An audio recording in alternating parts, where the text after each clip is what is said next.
Okay, so this is the Bible study for Genesis chapter 12, verses 1 through 9. And after all the stories, we are getting to what probably becomes the meat of Genesis, which is the story of Abram.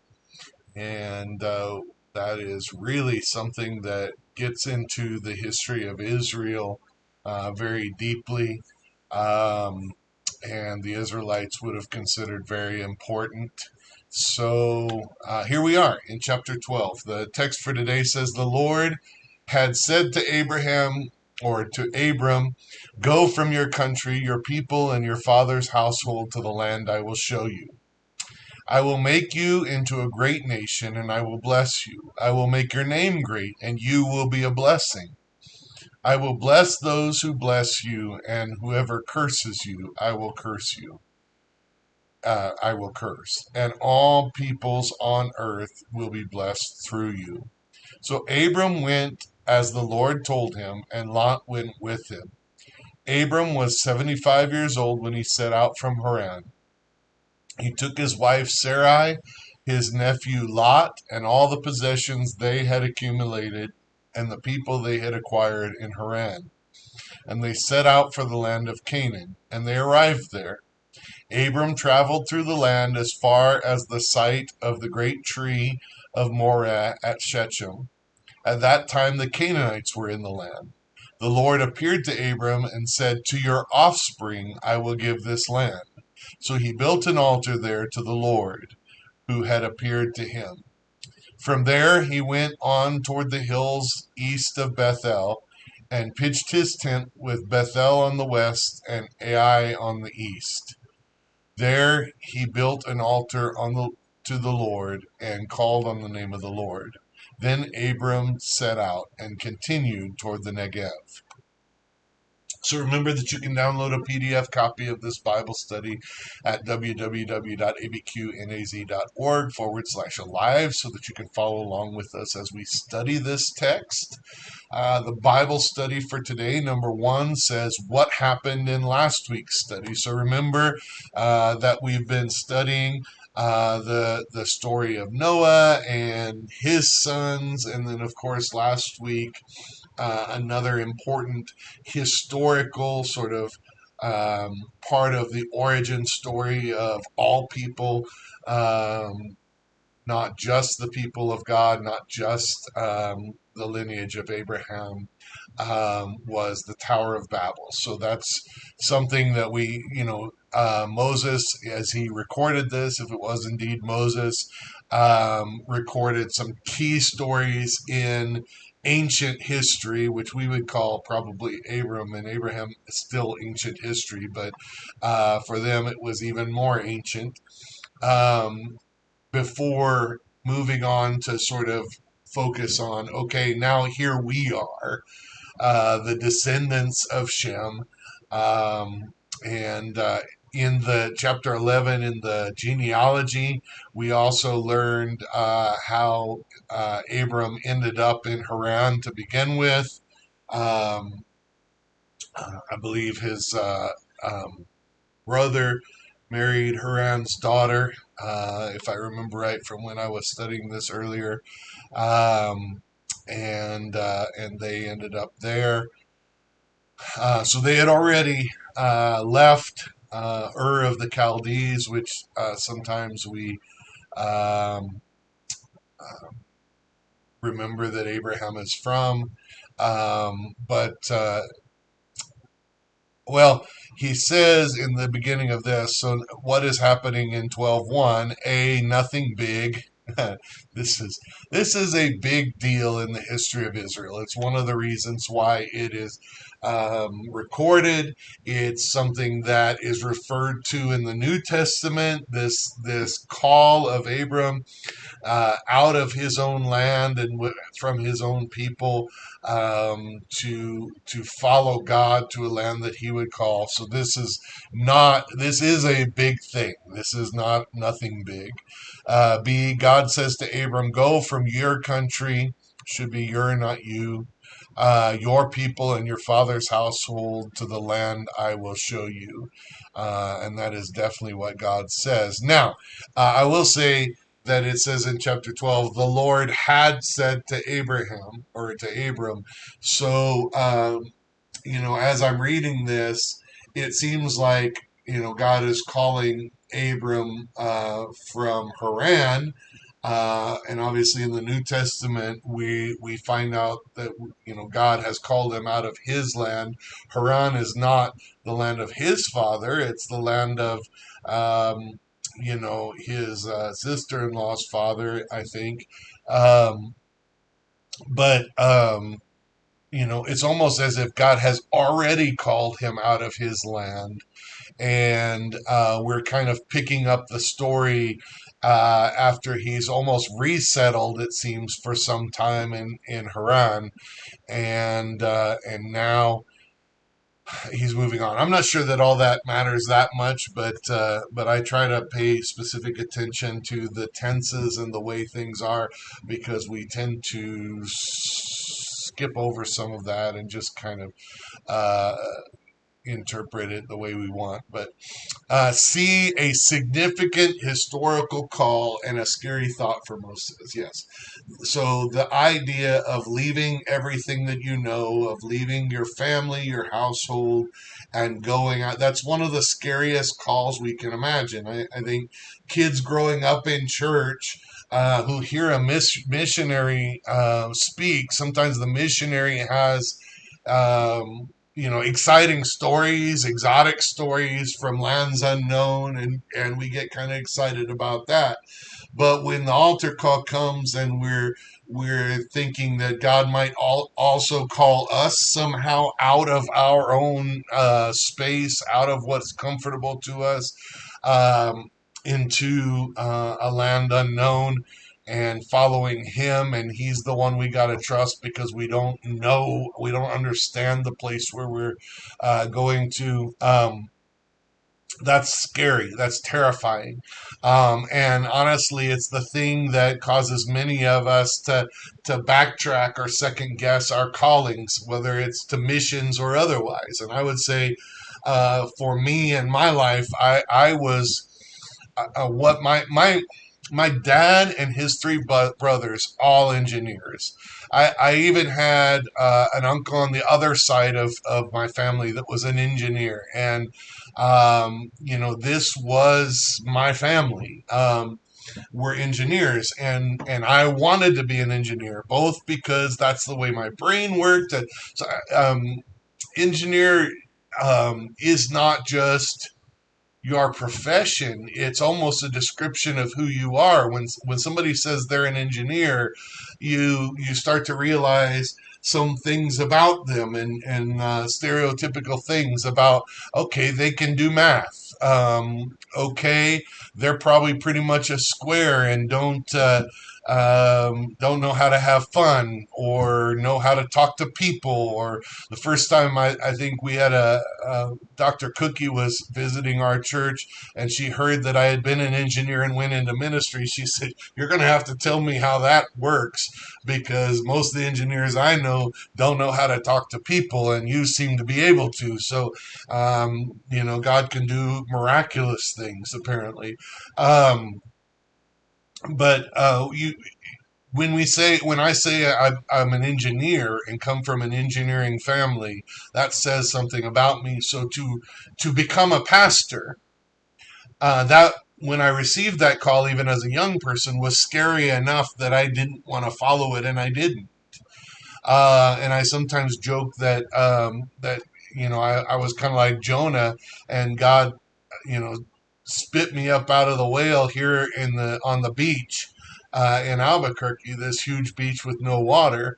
But God somehow got me here through engineering, and then got me into a place where I got deeper in my faith and responded to my call, and here I am. And even that, coming to Albuquerque, was a leaving my comfort zone. I knew nothing of New Mexico.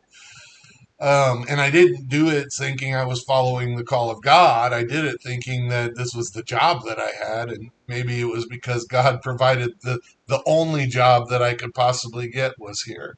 And I don't know, but I know that I this has become home, and now I feel comfortable. But it is certainly true that I am way out of my comfort zone historically in ministry, in Albuquerque, in the war zone, amongst people that are in poverty, amongst the homeless, um, amongst addiction. All of this is way outside of my comfort zone, and God has called me here, and and that's scary to us, isn't it?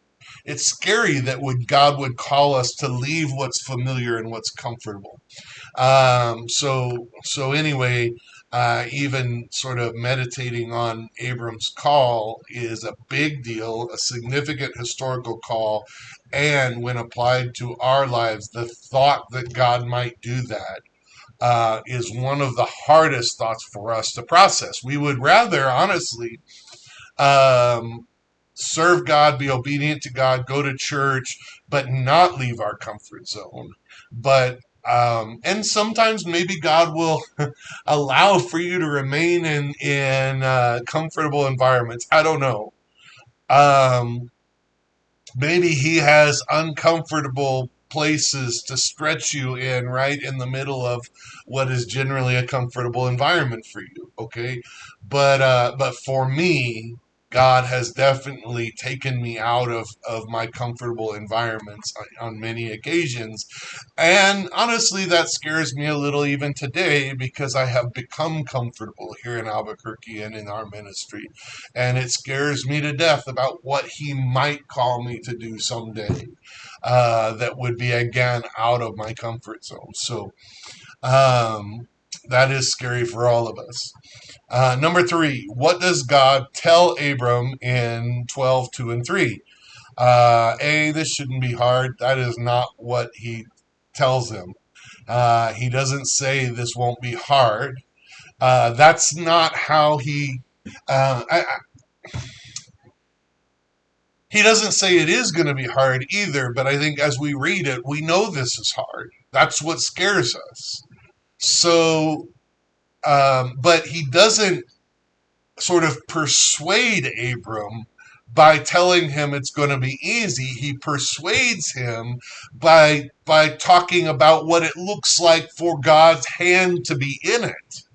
And I think that's really the thing that I want to focus on, is that the way God persuades Abram to take a very, very difficult step into a call that's uncomfortable and scary is not by telling him it's not a big deal, it's not scary, it's going to be okay. He tells him, I'm going to be in it. He says, B, the focus turns from what may be difficult call to the blessing of God when Abram follows God. So we don't obey the calling of God because it's going to be easy. We obey it because the hand of God being in it outweighs the difficulty. The hand of God being in it is where we want to be, and we'd rather be there than in a place that's comfortable, but the hand of God is not there. So C says, God says, I will make you a nation and I will bless you. So he's telling you, if you do this, this is what I'm going to do in the midst of that. D, I will make your name great and you will be a blessing. So a lot of people like the idea of, I will make your name great. We're like, yeah, okay, now I can follow. But let me just say this. I don't know. We're in a culture and in a world where people are famous for stupid stuff. I mean, who even knows what the Kardashians do? Like, what they are. Like, I don't even know. It just, maybe that's a dated reference. Maybe we're beyond that. But, um, you know, like the stuff that you can be famous for, playing sports. At least we know the sports figures do, but really is that one of the I remember watching Peyton Manning, an amazing quarterback and probably an even more amazing leader, um, play, and it occurred to me one day how how much talent is wasted in sports. We got idiots in Washington running our country, and we've got some of the best leaders I've ever seen out on a sports field because it makes more money. And I just like that just was just one of these epiphanies, one of those days, thinking if we could just get some good leaders in Washington, and and maybe the sports is working against that because all the best leaders can make millions of dollars out on a sports field. And granted, there are plenty of people that play sports that aren't great leaders, but there are some amazing players and coaches that understand leadership in a way that we need that in churches. We need that in our nation. We need anyway. But what I'm really getting at is that somebody who is a blessing to others historically has usually become famous. And I would argue that um, maybe in our culture that's we're working against that theory, but I still think that if you help others, I'll give you an example. Our church historically has done great ministry. And there were times where we really tried to challenge churches around us. And actually, there was some churches around us at times, I think, that were kind of jealous or didn't feel like we were doing everything that we said we were doing or deserved credit for all the things that we were doing. Or they felt like um, I don't know. There was all kinds of accusations being leveled against us, but a lot of the churches around us were had a negative feeling towards us, even though we were doing great things. And I remember thinking, man, that just doesn't feel right. That just shouldn't be. And early on in my ministry, Pastor Fred and I decided that we were going to help other churches around us, which we had always been doing under Pastor Bain too. We had given away vans, we had done all sorts of stuff, but we just decided we were going to give away food. We were going to do our best to meet with the pastors, to send our staff out to preach at the other churches when they needed pulpit supply. And we were just going to do whatever we could to help the churches around us, because if our church succeeds and all the other churches fail and close, then the kingdom hasn't been successful. So we made that decision. It was a conscious decision early in our ministry. This is how we're going to do it. And I remember after we had really kind of made that decision, the first year at district assembly, we got up and gave our report toward the end. And by the time we got up to give our report, there were at least 6 churches that had already mentioned us in their reports, thanking us for the support we had provided, thanking us for the food we'd given that allowed them to do ministry. And I was just thinking, oh, we don't even have to report now, because this is what we have done and people reported for us. And so I want to just say that I still believe that when you choose to bless others, you don't have to try to get credit for yourself, that your name becomes great. That when people think of, instead of who's doing a great job at ministry around here, oh, I see them, sometimes people tear that down because they're jealous or whatever. But when you've poured your life into others, then um, they're not jealous. Instead, they're lifting you up and saying, this person, they're the one that helped me. And not that that's the reason we do it, but I just think about God's blessing. And when he tells Abram he's going to bless him, one of the things that occurs to me is that when he says, I'm going to make your name great and you will be a blessing. Those aren't two separate statements. Those are tied together because his name's going to be great because he's a blessing to others. That's going to be what makes his name great. People are going to recognize him because of the blessing that he was to others. Um, and when we read this, if we try to sort of apply this blessing to us as the people of God, I think we need to tie that together. Let's stop trying to make our own name great. Let's allow God's leading, his direction, his power, his gifting, whatever he's given us to bless others and just watch what he does. He will lift us up.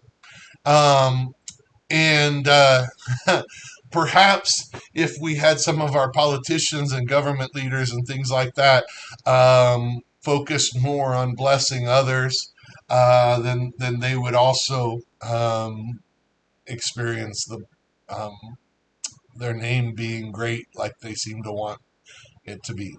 I will bless those who bless you, and whoever curses you, I will curse. So this is protection, and so you're doing the will of God. You're blessing others, and if people don't bless you, if they curse you for it, which by the way still happens, but God promises that He will be just, in that.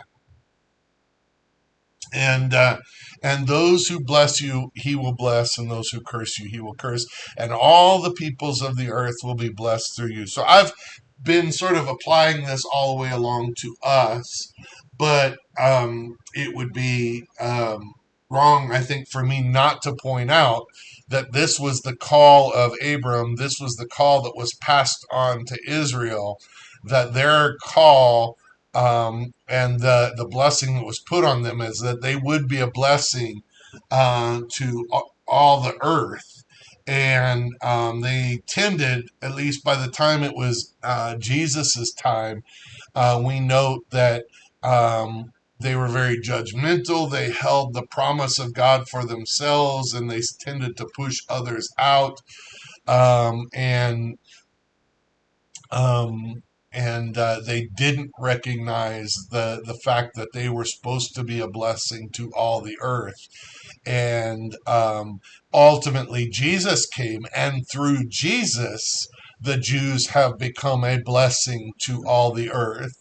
But that was only after they killed him, because that was never really their plan. That was never really, doesn't seem like what they wanted, um, to be a blessing to all the earth. They really wanted to hold in the blessing. And I would just caution us as the church that if we try to hold in the blessing and try to keep it for ourselves, and gather it in instead of making it our mission to be a blessing to the people of the earth, we will go through similar problems that Israel did. Number four, what does verse 4 say? A. Abraham struggled over the decision because it was a really hard thing to do. I'll just say it doesn't say this. It also doesn't say that it was easy for him and he didn't struggle. Um, and so I don't want to say that this says, well, we shouldn't have any problems. The next verse is it was easy for him. He just did it. Because it doesn't really give us the process of how he responded to God's call, and maybe he did wrestle with God over it. Maybe it was difficult. But here's what's important is some of us say we're wrestling and we've been wrestling for 30 years, and it's like it's time to let God win in this one. It's time to stop wrestling against him, um, and start following him, because B, Abraham ultimately couldn't put his family, this is not the right one, couldn't put his family through that, so he decided to stay and perhaps go later. This is how a lot of us like to respond to the call of God. Oh no, I can't put my family through that. We can't do that. I'll go when God says to, when after my kids graduate, after this, whatever. That no, what it says is, see, so Abraham went as the Lord had told him. That's how Abram went. as the Lord told him. That's how Abram responded to the call of God. Number 5, where does it say they went according to 12:5? Um, so um, I just I have a advertisement video came up in the middle of my scripture here on the web, so that's not good. Okay. He took his wife Sarai, his nephew Lot, and all the possessions they had accumulated, and the people they had acquired in Haran, and they set out for the land of Canaan, and they arrived there. So where did it say they went? Um, they went to the land of Canaan. Which is significant because we've been talking about Ham, father of Canaan. We've been talking about the curse of Canaan. We know that in Exodus and ultimately in Joshua, that Israel ends up going to the promised land, which is Canaan.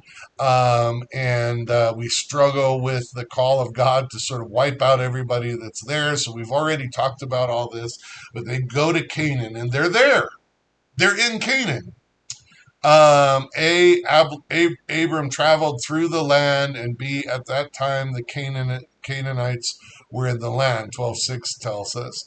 So I pulled up a map of Abram's journey, and from Ur to the Chaldees to Haran, and then down, and he basically traveled through the entirety of what became Israel before continuing on, and we're gonna say that here in a moment. We're going to talk about where he went, but he went to different places, but he basically traveled, it looks like, right down the middle of what is modern day or even later becomes Israel. Number 6, what does 12:7 tell us? The Lord appeared to Abram and said, to your offspring I will give this land. And this is interesting. To your offspring I will give this land. So God is telling him this is going to be yours, but he's also saying it's going to be yours not now, but to your offspring. So here he is in this land that is his promised land. This is the promise. When we talk about promised land, that's the promise right here. To your offspring, I will give this land. This is where it's promised to him. What did Abram do in response to this promise? He built an altar to the Lord right there and worshiped God because of this promise that had not yet been fulfilled, by the way. He built an altar to God because of the promises God had for him, not because he had already seen what God had for him. Number 7, where did he go next? So it says, from there he went down toward the hills east of Bethel and pitched his tent with Bethel on the west. And AI is a scary word in today's culture on the east. So this is still within sort of the bounds of Israel, what became Israel. And then what did he do there? There he built an altar. He built another altar. Bethel became a significant place of worship. Um, Jacob wrestled with God there, if I remember right, and he recognized it as a place where God's messengers came and went from heaven. Um, so he built an altar there and worshipped God. Where did he go next? It says, then Abram set out and continued toward the Negev. So the Negev is the desert or wilderness south of Israel, and so he was in the land flowing with milk and honey. He was traveling down along the river more or less, and was in this beautiful, wonderful land. And then he headed out to what was the desert, the wilderness, and stayed there, it seems. That instead of camping and living in the promised land, he went down to the south and basically set up camp on the edge of it all. outside of it in the wilderness instead. Um, we don't know exactly why he did all this. We do know next week it says he continued on to Egypt. He went to Egypt eventually, and that's a whole different discussion. But the second part of this question says, why was he running around everywhere else if God had already told him the land was going to told him the land he was going to give him? Well, he said, I'm going to give it to your offspring. So we don't know for sure if God was leading him each step to go, but the fact that he went to the land that God would show him suggests that he was following God in this process. But this land wasn't yet his, so to camp in this fertile land when other peoples, um, occupied it, nobody was fighting over the desert land. So he went out there and camped there, and that's where we kind of end this. So we're following Abram's journey. Um, but the key to this text probably comes earlier in the text, which is this following of the call of God, this obedience to God.